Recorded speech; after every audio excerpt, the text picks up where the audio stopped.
오늘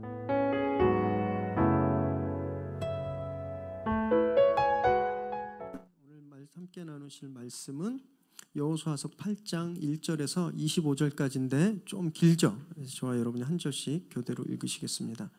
여호와께서 여호수아에게 이르시되 두려워하지 말라 놀라지 말라 군사를 다 거느리고 일어나 아이로 올라가라. 보라 내가 아이 왕과 그의 백성과 그의 성읍과 그의 땅을 다 내 손에 넘겨 주었으니 너는 여리고와 그 왕에게 행한 것 같이 아이와 그 왕에게 행하되 오직 거기서 탈취할 물건과 가축은 스스로 가지라. 너는 아이 성 뒤에 복병을 둘지니라 하시니 이에 여호수아가 일어나서 군사와 함께 아이로 올라가려 하여 용사 3만 명을 뽑아 밤에 보내며 그들에게 명령하여 이르되 너희는 성읍 뒤로 가서 성읍을 향하여 매복하되 그 성읍에서 너무 멀리하지 말고 다 스스로 준비하라. 나와 나를 따르는 모든 백성은 다 성읍으로 가까이 가리니 그들이 처음과 같이 우리에게로 쳐 올라올 것이라. 그리할 때에 우리가 그들 앞에서 도망하면 그들이 나와서 우리를 추격하며 이르기를 그들이 처음과 같이 우리 앞에서 도망한다 하고 우리의 유인을 받아 그 성읍에서 멀리 떠날 것이라. 우리가 그들 앞에서 도망하거든 너희는 매복한 곳에서 일어나 그 성읍을 점령하라. 너희 하나님 여호와께서 그 성읍을 너희 손에 주시리라. 너희가 그 성읍을 취하거든 그것을 불살라 여호와의 말씀대로 행하라. 보라 내가 너희에게 명령하였느니라 하고 그들을 보내매 그들이 매복할 곳으로 가서 아이 서쪽 베델과 아이 사이에 매복하였고 여호수아는 그 밤에 백성들 가운데서 잤더라. 여호수아가 아침에 일찍이 일어나 백성을 점호하고 이스라엘 장로들과 더불어 백성 앞서 아이로 올라가매 그와 함께 한 군사가 다 올라가서 그 성읍 앞에 가까이 이르러 아이 북쪽에 진치니 그와 아이 사이에는 한 골짜기가 있더라. 그가 약 5천 명을 택하여 성읍 서쪽 베델과 아이 사이에 매복시키니 이와 같이 성읍 북쪽에는 온 군대가 있고 성읍 서쪽에는 복병이 있었더라. 여호수아가 그 밤에 골짜기 가운데로 들어가니 아이 왕이 이를 보고 그 성읍 백성과 함께 일찍이 일어나 급히 나가 아라바 앞에 이르러 정한 때에 이스라엘과 싸우려 하나 성읍 뒤에 복병이 있는 줄은 알지 못하였더라. 여호수아와 온 이스라엘이 그들 앞에서 거짓으로 패한 척하여 광야길로 도망하매 그 성읍에 있는 모든 백성이 그들을 추격하려고 모여 여호수아를 추격하며 유인함을 받아 아이 성읍을 멀리 떠나니 아이와 베델에 이스라엘을 따라가지 아니한 자가 하나도 없으며 성문을 열어놓고 이스라엘을 추격하였더라. 여호와께서 여호수아에게 이르시되 내 손에 잡은 단창을 들어 아이를 가르치라. 내가 이 성읍을 내 손에 넘겨주리라. 여호수아가 그의 손에 잡은 단창을 들어 그 성읍을 가리키니 그의 손을 드는 순간에 복병이 그들의 자리에서 급히 일어나 성읍으로 달려 들어가서 점령하고 곧 성읍에 불을 놓았더라. 아이 사람이 뒤를 돌아본즉 그 성읍에 연기가 하늘에 닿은 것이 보이니 이 길로도 저 길로도 도망할 수 없이 되었고 광야로 도망하던 이스라엘 백성은 그 추격하던 자에게로 돌아섰더라. 여호수아와 온 이스라엘이 그 복병이 성읍을 점령함과 성읍의 연기가 오름을 보고 다시 돌이켜 아이 사람들을 쳐 죽이고 복병도 성읍에서 나와 그들을 치매 그들이 이스라엘 중간에 든지라. 어떤 사람들은 이쪽에서 어떤 사람들은 저쪽에서 쳐 죽여서 한 사람도 남거나 도망하지 못하게 하였고 아이 왕을 사로잡아 여호수아 앞으로 끌어왔더라. 이스라엘이 자기들을 광야로 추격하던 모든 아이 주민들을 들에서 죽이되 그들을 다 칼날에 엎드러지게 하여 진멸하기를 마치고 온 이스라엘이 아이로 돌아와서 칼날로 죽임에 함께 있습니다. 그날에 엎드러진 아이 사람들은 남녀가 모두 12,000명이라. 아멘. 오늘 저에게 주시는 하나님의 말씀입니다. 아이들을 키우는 집에는요 꼭 있는 장난감이 있습니다. 아들, 딸 상관없이 한 집에는 한 세트씩 꼭 있는데 그게 뭔지 아세요? 레고예요. 레고. 다 있으시죠? 네. 결혼도 안 했는데 어떻게 알고 끄떡끄떡거려. 레고가 다 한 집에 하나씩 있어요. 한 3년 전 통계인데 2014년 통계에 의하면 레고가 전 세계 무려 600억 개의 조각이 판매되었다. 계산해 보니까 전 세계 모든 사람이 한 사람당 평균 102개씩의 레고 블록을 가지고 있다는 거예요. 엄청나죠. 장난감 회사로 부르기에도 민망할 정도로 엄청난 회사가 바로 레고입니다. 레고. 그런데 10년 전에는요. 딱 10년 전에는 레고가 곧 망할 회사였어요. 곧 망할. 레고는 원래 1932년에 덴마크에서 처음 시작됐거든요. 가족 산업이었어요. 집안에서 이렇게 장난감 만드는. 그런데 한참 잘 나가다가 1990년대에 몰락하기 시작했습니다. 왜냐하면 이제 80년대를 지나면서 산업화가 더 가속되면서 저출산이 이루어졌거든요. 아이들을 덜 낳는 거예요. 그랬더니 시장이 적어졌어요. 장난감 살 아이들이 점점 줄어드니까. 게다가 닌텐도, 소니, 플레이스테이션, 엑스박스 이 디지털 게임기가 막 엄청나게 공격을 해오기 시작하니까 레고가 점점 위기에 빠지게 된 거예요. 점점. 그래서 2000년에는 심각한 부도 위기에 처해 있었습니다. 심각한. 그래서 이 위기를 극복하기 위해서 이 레고가 오히려 사업 영역을 확장했어요. 레고 그 그림이 들어가 있는 시계 산업, 그다음에 옷, 의류, 패션, 그다음에 미디어 산업 이렇게 확장했어요. 이렇게 공격적으로 확장하면 그 위기를 이길 수 있을 거라고 생각했나 봐요. 그런데 아주 더 어려워졌고 더 큰 위기를. 그래서 2004년에는요 어떤 얘기가 있었냐면 누가 레고를 살 것인가. 그래서 세계 완구 회사들이 레고를 누가 살 것인가 막 이런 각축전이 있었대요.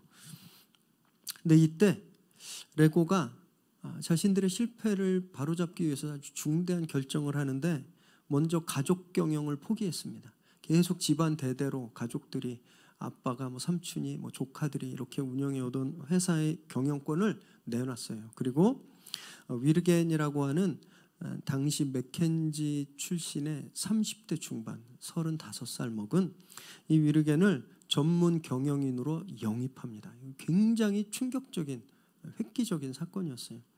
그래서 이 당시 이 위르겐이 CEO로 올 때 월가에서 사람들이 뭐라 그랬냐면 이제 자살하는구나 그랬대요. 레고가 이제 문 닫겠구나, 자살하는구나.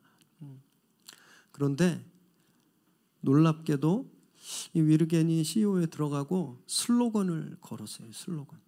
그 슬로건이 뭐였냐면 Back to the brick. 여기 브릭은 블록을 뜻하거든요. 레고 조각.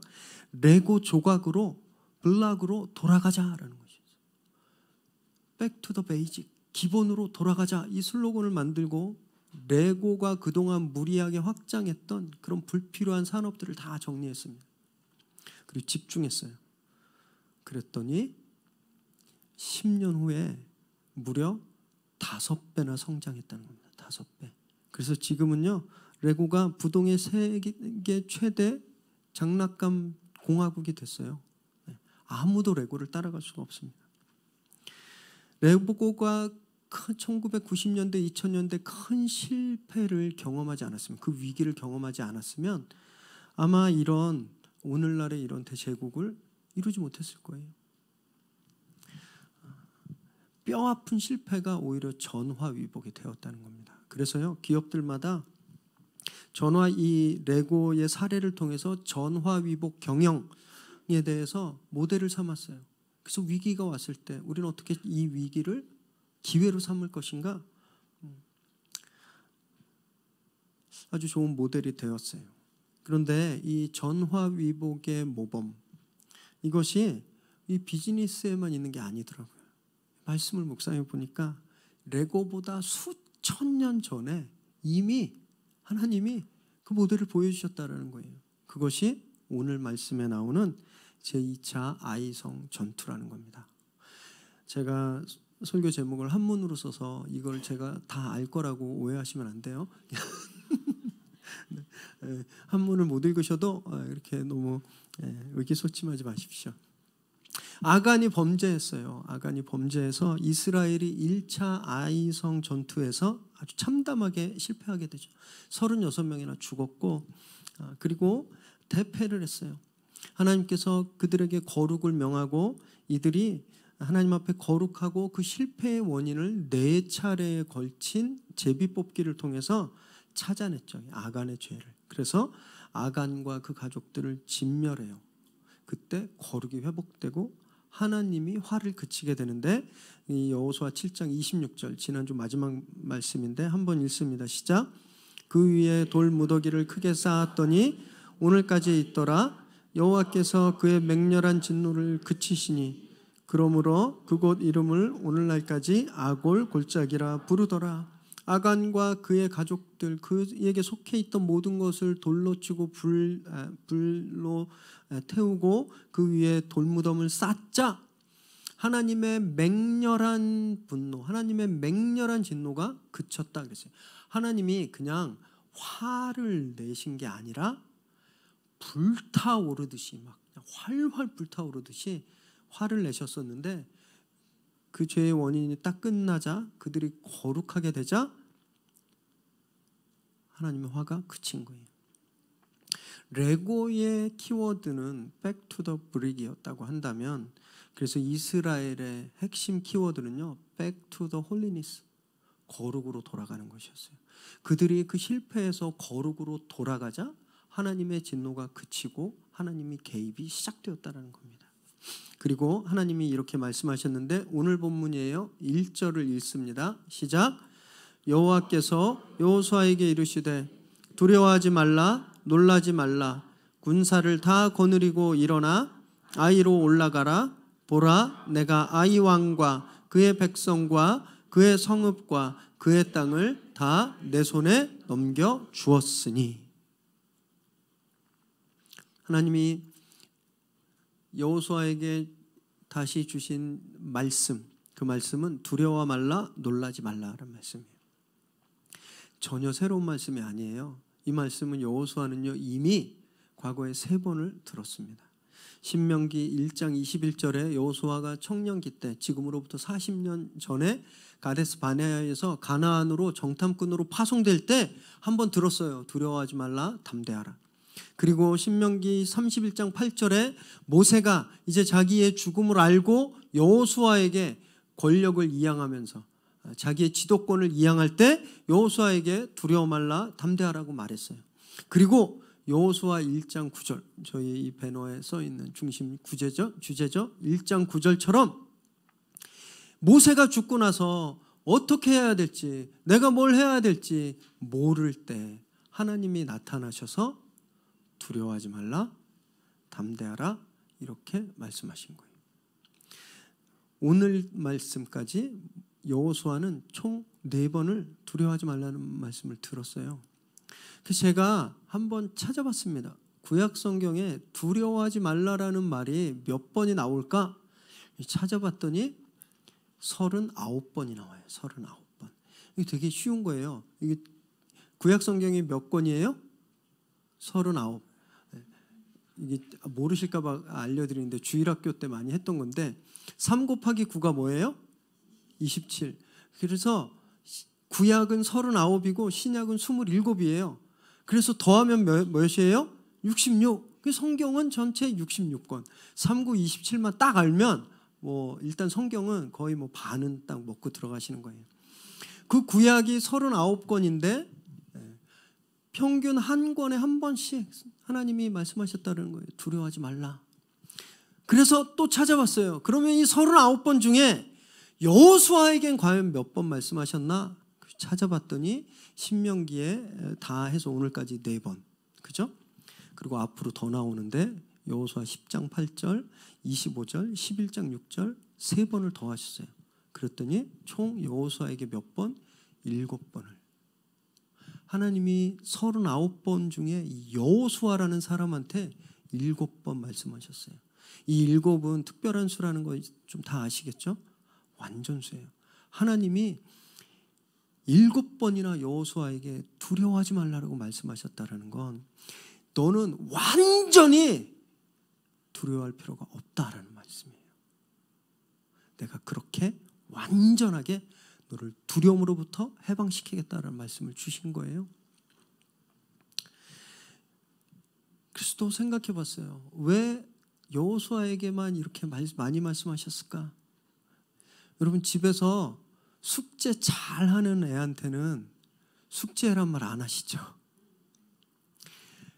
조용히 있는데 선생님이 너 떠들지 마 이렇게 해요? 안 해요. 떠드는 애한테 떠들지 마 그러고 숙제 안 하는 아이한테 숙제해라 그러는 거예요. 그래서 하나님이 7번이나 여호수아에게 두려워하지 말라고 했던 이유는 여호수아가 어떤 사람이었을까요? 두려워하는 사람이었다는 거예요. 우리는 여호수아가 막 효도르나 타이슨처럼 핵펀치를 가지고 한 번 칼을 휘두르면 10명의 적장의 목을 날려버리는 여포나 장비 같은 그런 장군이라고 생각하는데 아니라는 거예요. 이 사람은요 되게 연약했어요. 무슨 일만 나면 그냥 주저앉아서 벌벌 떨고 울었던 그런 연약한 사람이었다라는 거예요. 그래서 하나님이 그에게 7번이나 계속 같은 말씀을 주고 계신다는 거예요. 오늘도 그랬어요. 아이성에서 참패했죠. 그래서 막 패닉에 빠져 있는 데다가 또 바로 직전에는 아간이라는 사람을 자기 백성, 자기가 진짜 사랑하는 그 백성 중에 한 명인 아간을, 지난주 본문에 보면 아간을 여호수아가 뭐라고 불렀냐면 내 아들아라고 불렀거든요. 그 아들아라고 불렀던 그 아간을 직접 돌로 처형하고 온 거예요. 그 심리 상태가 어땠겠습니까?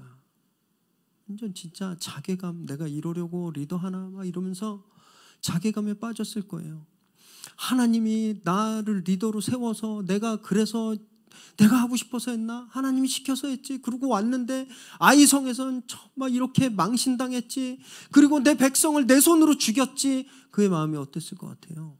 두려워했고 근심했고 완전히 무너져 있었을 거예요. 그런데 참 재밌는 건 그가 여리고에서 승리해서 완전히 자신감이 넘쳐 있을 땐 하나님의 말씀이 안 들려요. 그런데 그가 지금 여기에서 철저하게 넘어져 있으니까 하나님의 말씀이 들린다는 거예요.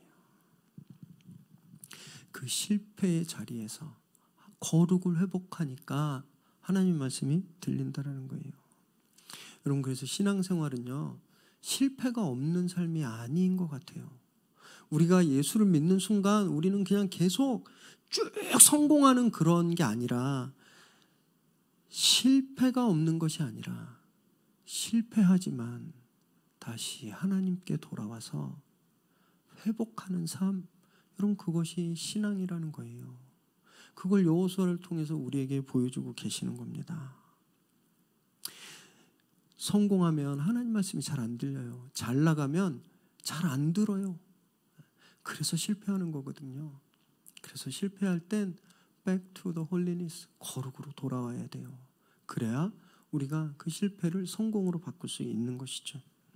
하나님은 또 여호수아에게 군사를 다 거느리고 가라고 했어요. 군사를 다 거느리고 가라. 처음에 이스라엘이 몇 명 갔다고요? 3,000명. 왜냐하면 만만했거든요.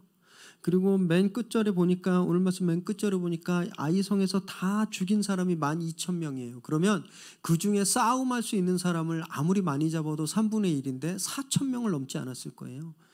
그 전투병력이 4,000명밖에 안 되는데 3,000명만 가면 될 거라고 생각해서 갔었는데, 하나님은 오늘 뭐라고 말씀하시냐면 다 가라 그랬어요. 다. 여기서 하나님의 헤렘의 법칙, 그 진멸의 법칙이 또 드러나고 있는 거예요. 아무리 작은 것도 최선을 다해야 된다라는 거예요. 그래서 여호수아가 어떻게 했냐면 3절에 보니까 몇 명을 보내죠? 몇 명을 보내요? 3절에 3만. 3천의 몇 배예요? 10배. 열은 만수예요. 가득 찬 숫자. 더 찰 수 없는 완전한 숫자거든요. 여호수아가 하나님의 말씀을 듣고 다 보내라 그랬으니까 이제 60만이 다 갈 거예요. 그런데 미리 매복병을 보내는데 3만 명, 지난번에 보냈던 3천의 10배를 보내면서 하나님께 자신의 순종을 나타낸 거예요. 내가 완전하게 순종하겠습니다. 이것을 지금 보여주고 있는 거예요.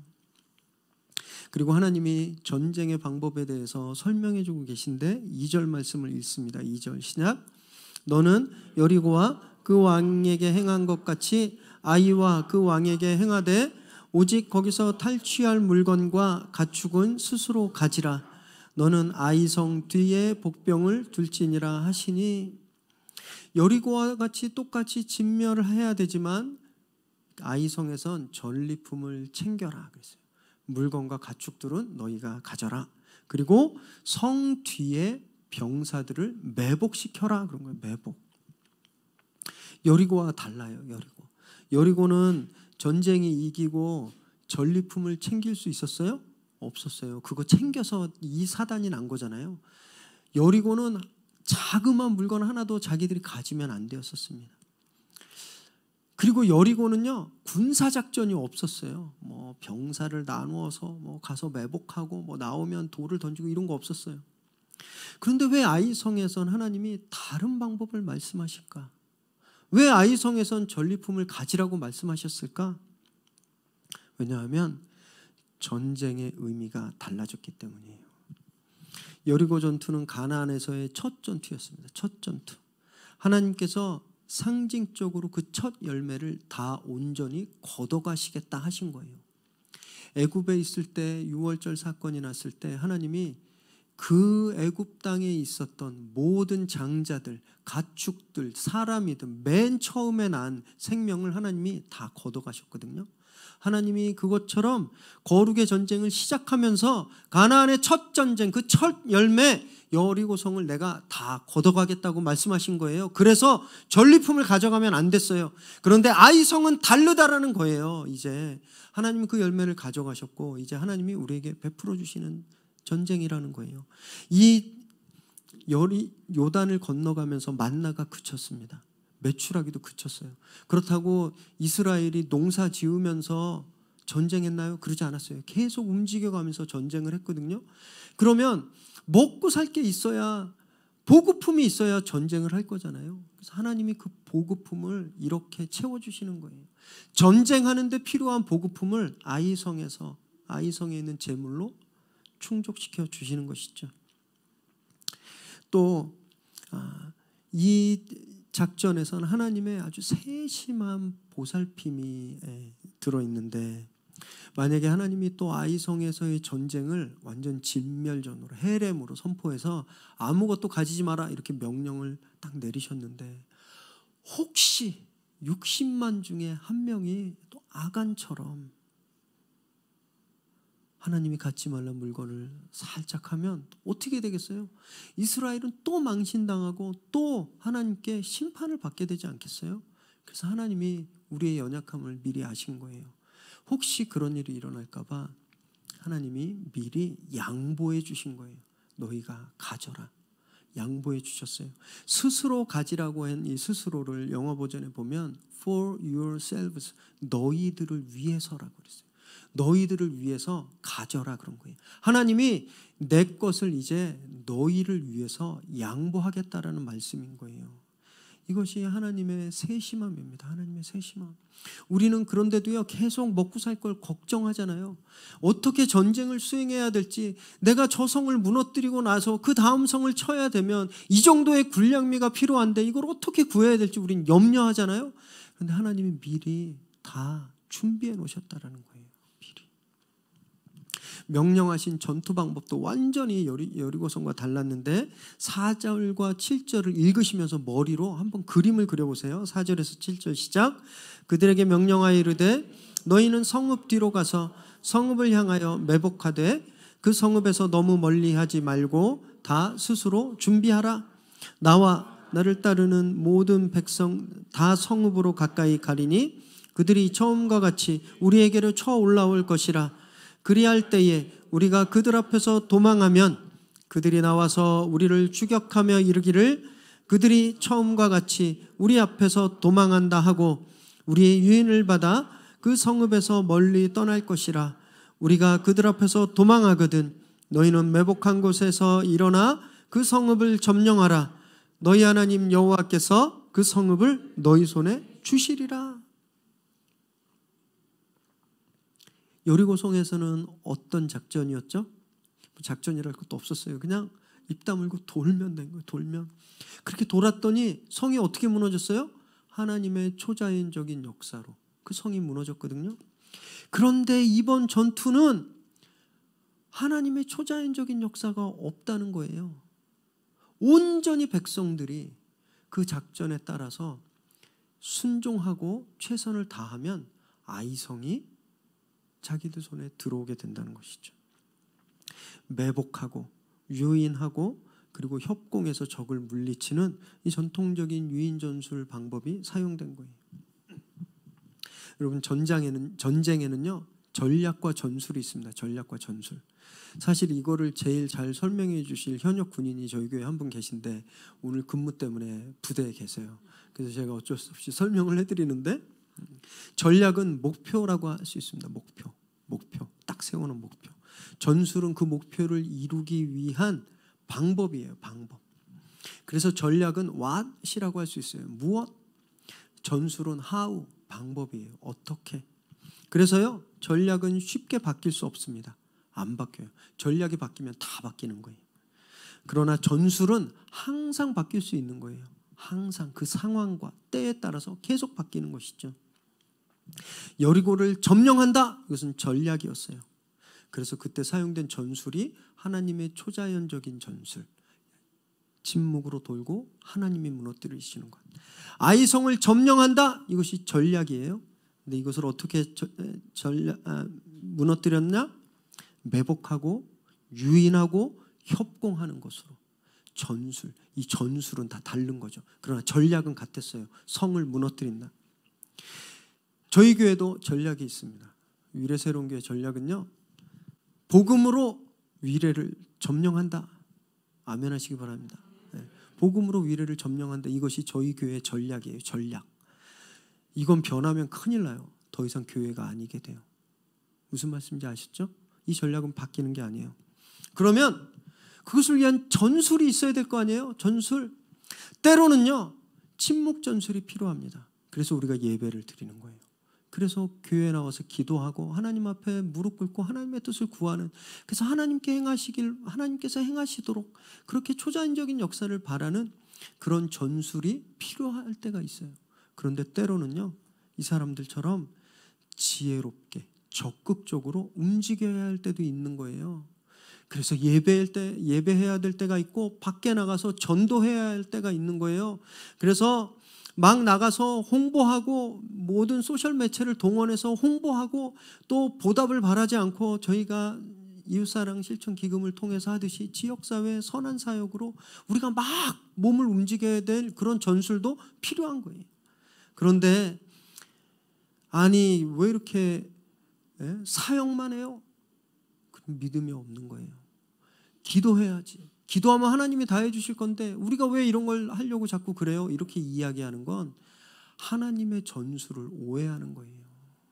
하나님은요, 초자연적으로 역사하시기도 하시지만 우리의 지혜로운 헌신을 사용하시기도 하시는 것. 여러분, 이것이 아이성에서 우리에게 보여주시는 하나님의 메시지라는 거예요. 하나님이 하시니까 가만히 있자 이런 건 그냥 언젠간 감나무에서 감이 떨어지니까 1년이고 2년이고 그냥 감 떨어질 때까지 입 벌리고 누워있는 것과 같은 어리석음이라는 겁니다. 여러분, 저희는 어떤 전술을 하나님이 우리에게 원하시는지를 찾아야 되고 그 전술에 따라서 우리가 가진 베스트, 우리의 베스트를 다해야 하는 거예요. 하나님이 침묵하고 기도하라, 내 음성을 들어라 그러면 움직이고 싶어도 그때는 무슨 한이 있더라도 자리에 앉아서 무릎 꿇고 기도해야 되는 거고요. 하나님이 지금은 나가라 그러면 더 앉아있고 싶어도 나가는 거예요. 여러분, 그것이 승리하는 비밀이라는 겁니다. 이 모든 준비를 마친 후에 여호수아가 직접 아이성으로 가게 되는데 10절 말씀을 읽습니다. 10절 시작. 여호수아가 아침에 일찍이 일어나 백성을 점호하고 이스라엘 장로들과 더불어 백성에 앞서 아이로 올라가매. 제가 1차 전투 때는 여호수아가 뭐 했지? 이거 딱 찾아봤더니 아무것도 안 했어요. 여호수아가 갔다는 기록이 없어요. 그냥 백성들 3천만 보냈다 돼 있거든요. 그런데 이 2차 전투에는 그가 그 전장을 향하여 가는데 어디에서 가는지 아세요? 맨 앞에. 지금 여호수아가 무슨 군대를 이끌고 가는지 아세요? 유인하기 위해서, 미끼가 되기 위해서 가는 거예요. 미끼. 아이성의 군인들을 끌어내려고 그 미끼가 되려고 가는 거거든요. 그래서 그가 13절에 보니까 이렇게 돼 있어요. 그 밤에 골짜기 가운데로 들어가니, 골짜기 가운데로 스스로 걸어 들어갔어요. 여러분, 키 큰 애랑 키 작은 애랑 싸우면 누가 이겨요? 키 큰 애가 이겨요. 전쟁은요, 높은 데 있는 게 승리하는 방법이에요. 낮은 데 들어가면 져요. 왜냐하면 위에서 무기를 쏟아부으면 피할 수가 없기 때문에 그래요. 지금 여호수아가 그 자리에 들어간 거예요. 적들을 유인하기 위해서 그 스스로 미끼가 되려고 가장 위험한 장소에 여호수아가 들어간 거예요. 우리는요, 리더가 되면 점점 뒤에 있으려고 그래요. 그렇죠? 사장님이 맨 먼저 출근하시는 회사 별로 없어요. 맨 먼저 퇴근하긴 하지만, 그리고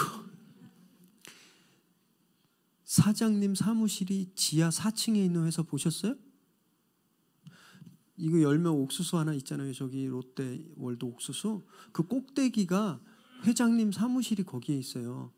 우리는 리더가 되면 높은 자리에 있으려고 그러고 가장 편안한 자리, 그리고 가장 뒤에 서려고 그러는 거예요. 위험한 일 안 하려고 그러는 거예요. 내가 집사인데, 내가 장로인데, 내가 목사인데, 내가 이런 걸 어떻게 해? 손에 흙 묻히기 싫고 물 묻히기 싫고 그냥 편한 일을 하려고 그런 못된 습성들이 우리 안에 있다라는 거예요. 우리 안에. 여러분, 그런데 근사한 자리, 높은 자리를 탐내는 건 믿음이 없다라는 것을 보여주는 겁니다. 믿음이 없다라는 것. 여호수아는 방금 전까지 두려워하는 사람이었어요. 그래서 하나님이 두려워하지 말라 그러셨잖아요. 겁에 질려 있었던 사람이었어요. 그런데 이 여호수아가 왜 어떻게 죽음의 자리에 지금 가장 앞에 서 있을까요? 왜 여호수아가 그 자리에 있겠어요? 믿음 때문이었어요. 하나님이 나 안 죽이신다는 거, 그걸 알기 때문에, 하나님이 이 전쟁을 우리에게 주셨다는 그것을 알기 때문에, 하나님의 말씀을 믿었기 때문에 그 위험한 자리, 그 낮은 자리에 여호수아가 갈 수 있었던 거거든요. 여러분, 높은 자리를 탐하는 것, 편안한 자리를 탐하는 것, 그리고 힘든 자리를 멀리하는 건요, 믿음이 없는 모습이에요. 이것은 교만이고, 그래서 성경은 교만이 믿음이 없음, 불신앙의 가장 최악의 모습이라고 말씀하고 있는 겁니다. 결국 아이성이 미끼를 물었어요. 14절에 보니까 복병이 숨어있는데 그것도 안 살피고 17절처럼 성문을 활짝 열어놓고 모든 군인들이 다 쫓아나왔어요. 아침 일찍, 그것도 이렇게 서둘러서 막 나왔어요. 이때 이스라엘이 여호수아가 작전대로 거짓 후퇴를 하는데 15절을 읽습니다. 시작. 여호수아와 온 이스라엘이 그들 앞에서 거짓으로 패한 척하여 광야 길로 도망하매. 말씀을 묵상하면서 좀 불편함이 생겼습니다. 아니, 좀 이런 치사한 방법을 꼭 쓰셔야 됐을까? 60만이 올라갔거든요. 성경에 따르면 다 가라 그랬으니까 다가 60만이에요. 아이성의 전체 주민 얼마라 그랬어요? 12,000. 60만이 가면 그냥 정면 승부를 해도 이길까요? 질까요? 이겨요. 근데 좀 치사하게 나 잡아봐라 이러고서 왜 유인작전을 폈을까? 왜 거짓 후퇴하는 이런 방법을 폈을까? 그 생각해봤어요. 이거 혹시 여호수아가 이렇게 혼자 이게 통밥을 굴린 게 아닐까? 그런데 아니에요. 지금 이 전쟁에서 이루어지고 있는 모든 전술은요, 하나님이 직접 말씀하신 거예요. 그 증거가 뭐냐면 18절에 나와 있어요. 18절에 보면 여호와가 여호수아에게 이제 단창을 들어라, 이제 때가 됐다라고 명령하는 장면이 나오거든요. 하나님이 지금 여호수아 옆에서 일일이 지시하고 계시는 거예요. 그래서 이 좀 치사하게 보이는 방법도 하나님이 명령하신 거라는 거예요. 왜 그럴까? 꼭 그러지 않아도 됐는데.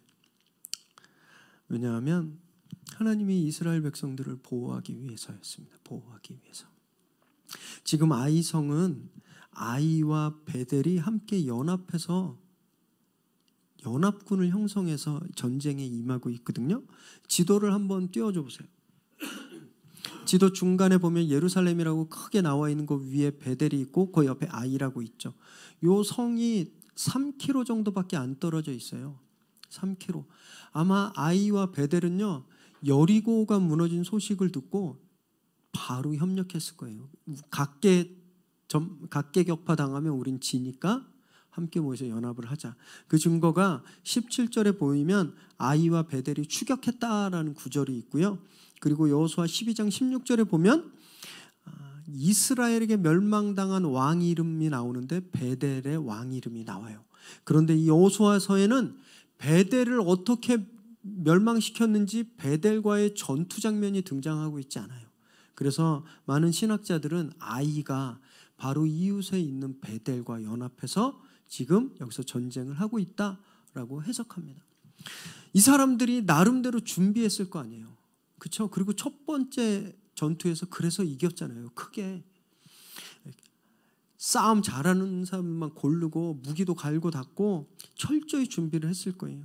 그래서 유인책에 머뭇거리지도 않고 아침 일찍 그냥 다 쏟아져 나온 거거든요. 그런 그들과 쥐도 궁지에 몰리면 고양이를 쓰다듬어요? 물죠. 고양이를 물듯이 이 궁지에 몰린 이들이 죽기 살기로 이스라엘에게 덤벼들면 이스라엘에도 많은 사상자가 날 거거든요. 하나님이 이스라엘이 그렇게 사상자가 나는 걸 원하지 않으셨어요. 그래서 피해가 가장 작은 방법, 피해를 가장 적게 내고 크게 이길 수 있는 이 유인 전술을 말씀해 주신 거예요. 또 하나 이유는 적극적인 후퇴에 대해서 가르쳐 주기 위해서입니다. 적극적인 후퇴. 지금 여호수아가 싸움에 져서 도망가고 있나요? 아니에요. 이기기 위해서 후퇴하는 거예요.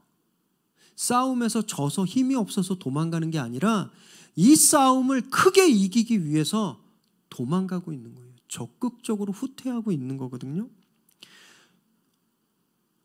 그것은 부끄러운 일도 아니고 비겁한 일도 아니다라는 것을 말씀하고 있는 거예요. 여호수아가 한번 돼 보세요. 상상으로. 이렇게 막 혼자 앞에 가서 야, 나 잡아봐 막 이러고서 진짜 막 쫓아나와서 뒤돌아서 막 도망가는 거예요. 뒤돌아서 도망가는 그 여호수아의 마음이 어땠을까요? 와, 나 잡히면 죽겠다. 내가 오늘 또 도망가네. 나 너무 비참하네. 내가 이렇게 또 실패했네. 이런 마음으로 도망갔을까요? 제가 생각해 보니까 웃으면서 도망갔을 거예요. 그래, 얼른 쫓아와라. 금방 쫓아와라. 끝난다. 너네는 이제 좀만 기다려. 좀만 더 와봐. 이제 끝났어. 흥분으로, 기대로, 그 막 두근거림으로 그렇게 도망갔을 거예요. 그는 비참해하면서 도망가지 않았거든요. 하나님이 지금 그것을 말씀해 주시는 거예요. 때로는 우린 도망가야 될 때가 있어요. 어떨 때는요, 비겁하게 후퇴해야 될 때도 있다라는 거예요. 그런데 그게 비참하고 슬프고 안타까운 게 아니라 더 큰 승리를 위한 기대, 거룩한 후퇴라는 거예요. 지금 어쩌면 우리 중에는요, 이렇게 후퇴 중인 분이 계실지도 모르겠어요. 계속 파도가 오니까 그 파도에 밀려서 계속 뒤로 계속 도망치고 있는 분이 계실지도 모르겠어요. 숨도 못 쉬고 몸을 낮추고 있는 그런 분도 계실 거거든요. 부끄러워하지 말라고 말씀하시는 거예요. 수치스러워하지 말라고 말씀하시는 거예요. 백보 전진을 위한 일보 후퇴를 두려워하지 말고 수치스러워하지 말라라고 말씀하시는 거예요. 지금은 도망치는 것 같지만, 지금은 내가 후퇴하는 것 같지만 반드시 이기기 때문인 거예요. 그래서 슬퍼하지 마십시오. 근심하지 마세요. 지금 잠깐 후퇴하고 있다고 세상을 다 잃은 것처럼 그렇게 절망하지 마세요. 여호수아는 뒤로 가면서 더 기뻤어요. 뒤로 가면 갈수록 더 즐거웠을 거예요. 왜냐하면 역전의 순간이 더 가까이 왔기 때문에. 그래서 기대하십시오. 19절에서 22절 말씀을 우리 함께 읽습니다. 시작. 그의 손을 드는 순간에 복병이 그들의 자리에서 급히 일어나 성읍으로 달려 들어가서 점령하고 곧 성읍에 불을 놓았더라. 아이 사람이 뒤를 돌아본즉 그 성읍의 연기가 하늘에 닿은 것이 보이니 이 길로도 저 길로도 도망할 수 없이 되었고 광야로 도망하던 이스라엘 백성은 그 추격하던 자에게로 돌아섰더라. 여호수아와 온 이스라엘이 그 복병이 성읍을 점령함과 성읍의 연기가 오름을 보고 다시 돌이켜 아이 사람을 쳐 죽이고 복병도 성읍에서 나와 그들을 치매 그들이 이스라엘 중간에 든지라. 어떤 사람들은 이쪽에서 어떤 사람들은 저쪽에서 쳐 죽여서 한 사람도 남거나 도망하지 못하게 하였고, 하나님이 그 반격의 때 그 신호를 주시자 여호수아가 손을 들었어요. 그러자 복병이 매복병이 뛰어나와서 성을 점령하고 불을 질렀죠. 그리고 도망치던 본대가 방향을 틀어서 역습하기 시작했어요. 그래서 성에서 나온 복병과 이들이 샌드위치처럼 이게 아이성과 아이와 베델의 군인을 공격했죠. 그리고 그 전쟁에서 그들이 단 한 명도 살 수 없었습니다. 이스라엘은 완전한 승리를 이룬 거예요. 완벽하게 하나님이 세우신 이 거룩한 전술이 완전히 성공해 버린 거예요. 이스라엘은 이 큰 승리를 얻기 위해서 정말 뼈아픈 실패를, 뼈아픈 슬픔을 경험했죠. 교만해서 성급해서 1차 전쟁에서 36명이 죽었어요. 그리고 게다가 자신들의 형제인 아간을 자기들의 손으로 처형하고 죽였습니다. 하지만 이 실패의 경험이 오히려 그들을 영적으로 재무장하게 되었고 하나님의 말씀에 적극적으로 반응하게 만들었고 거룩의 무서움을 깨닫게 한 거예요. 화가 복이 된 거예요. 전화위복이 된 거죠. 이 세상에 실패 없이 살아가는 인생은 없습니다. 그냥 실패하고 끝나는 인생과 아니면 실패를 성공으로 바꾸는 인생만 있을 뿐이에요. 이 세상에 계속 성공하면서 사는 사람은 아무도 없어요. 실패했을 때 우리의 실패를 어떻게 성공으로 바꾸는가? 여러분, 그 비밀은요, 하나님께 돌아오는 거예요. 이스라엘처럼 하나님께 돌아오는 거예요. 레고가 베이직으로 갔듯이 그들의 원래 목적으로 가서 성공했듯이 이스라엘이 거룩으로 돌아와서 그들이 오늘 큰 승리를 이루었듯이 우리가 실패했을 때 우리도 우리의 자리로 돌아와야 돼요. 하나님이 계신 곳으로 돌아와야 됩니다. 그래야 우리가 그 실패를 이길 수 있고 다음번에 승리할 수 있게 되는 거예요. 오늘 이 말씀처럼 우리 모두의 화가 복으로 바뀌게 되기를 축원합니다. 전화위복의 축복이 하나님 앞에서 우리가 그분의 말씀에 순종하고 그분께 돌아올 때 우리 안에 거룩한 역전이 우리 삶의 모든 부분에서 이루어지게 되기를 주님의 이름으로 축원합니다. 기도하겠습니다.